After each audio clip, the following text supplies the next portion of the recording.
The United Nations says roughly 1/3 of the food produced worldwide is lost or wasted.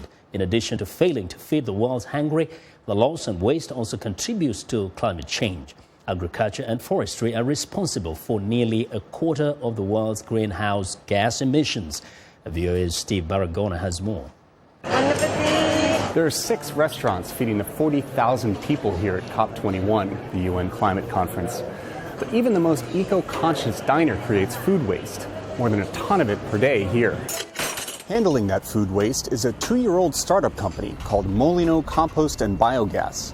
Meet the garbage man of COP21, owner Stefan Martinez. We are very happy to collect the bio-waste in here, in the COP21, because it's the first time we have a big event. Martinez didn't start out in waste management. He's a restaurateur. He owns 3 around Paris. But he's passionate about his nightly excursions, making something useful out of food waste. For me, it's most important to do. The bio-waste, it's 80% of water. You don't have to put it in the incinerator. Instead, he sends it to a plant outside Paris that ferments that trash to make methane and burns the gas to make electricity. Okay, these are also kitchen waste. Serge Verdier heads BioNerval, the company that owns the plant. He says food waste contains a surprising amount of energy. The average quantity of waste generated to prepare a meal and some of the small bits and pieces that you leave on your plate, when you take all this together, you can generate enough electricity to have your laptop work for more than 2 hours. And France wants to generate more electricity from food waste. It's part of the country's plan to cut its greenhouse gas emissions. Cutting food waste, making electricity, protecting the planet, for restaurants, it can be a piece of cake. Steve Baragona, VOA News, Paris. Well, the impact of climate change is always a hotly debated topic. For more perspective on the link between the climate change, poverty and hunger, I'm joined by Ms. Faustine Wabwire, a senior foreign assistant policy analyst at the Bread for the World Institute. Ms. Wabwire, welcome to Africa 54. It's a pleasure to be here. Now, we just sent that package about food, and there's always this discussion going on. And for people like you, you're very much interested in how it impacts, the climate impacts food production, and also, of course, the uplifting of people from poverty. First, what are the links? Thank you. First of all, we have to understand and recognize the critical role that agriculture plays in the livelihoods of millions of people around the world. Agriculture is very sensitive to changes in climate, as we already know. And at the same time, today, there's overwhelming evidence that the changing weather patterns, higher temperatures, dramatic rainfall changes are actually affecting smallholder farmers the most. And countries with limited adaptive capacity actually have a harder time growing food and securing their livelihoods. Mm-hmm. And how do the other parts of the negotiations for a climate change deal affect, for example, the conversation around ensuring more food production and reduction of poverty? Right. So actually we are watching the Paris talks very closely, and one thing that we really hope is a long-term agreement that does 3 things. One, provides financial and technical support to poorest countries and those that are most vulnerable.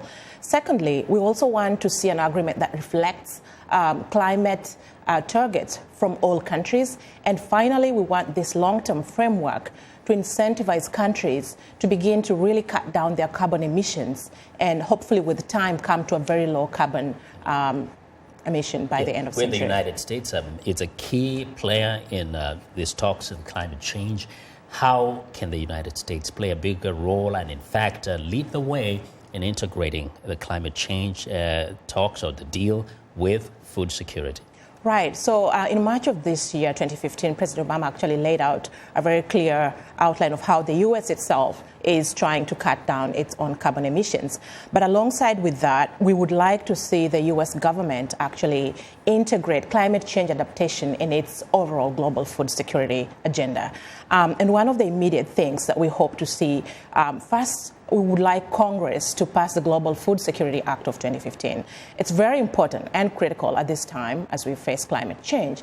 The legislation actually would help to codify important initiatives like Feed the Future, which supports smallholder farmers. It strengthens the capacity of smallholder farmers and countries to build the capacity it needs to deal with the increasing shocks of climate change. So here we're saying if the United States can do that here, then it can actually work better with partners and organizations like yours in helping countries like those in developing nations, in countries like in Africa, to also integrate that component of food security and climate policies. Absolutely. And I think what's the opportunity here is to support countries' efforts to strengthen their own national capacities and research institutions, to also help to train younger or the next generation of agricultural leaders, but also strengthen partnerships between research institutions in richer countries with those countries that would benefit from some of the advances that have been developed to date. Now, the Pope recently just returned from Africa. How significant was his message on climate change? You know, I think it's really important for us to really continue to pay attention to what the Pope has been saying over time. You remember, even before going to Africa, he was here in the United States and made a compelling argument as to why it's important for us to confront climate change right now. In his encyclical released in July of this year, the message was very consistent. He talks about the millions of people around the world whose lives are already devastated by the effects of climate change. The Pope took the same message to the countries he visited in Africa, Kenya, Uganda, and the Central African Republic, urging leaders to come together because this is a moral obligation and we are in this together. We've got to protect our planet, which he calls our common home. Exactly. Thank you very much. We hope everybody can work together and really realize that we're in this all together. Yeah. Yes, thank you very much, Ms. Wabwire. Well, Ms. Faustine Wabwire is a senior foreign assistant policy analyst at Bread for the World Institute. Well, we want to know what you think about Africa 54 and the stories we covered. Join the conversation on Facebook. The address is Africa 54. And check out our headlines 24/7 on voaafrica.com. Find me on Twitter at VOA Vince Makori.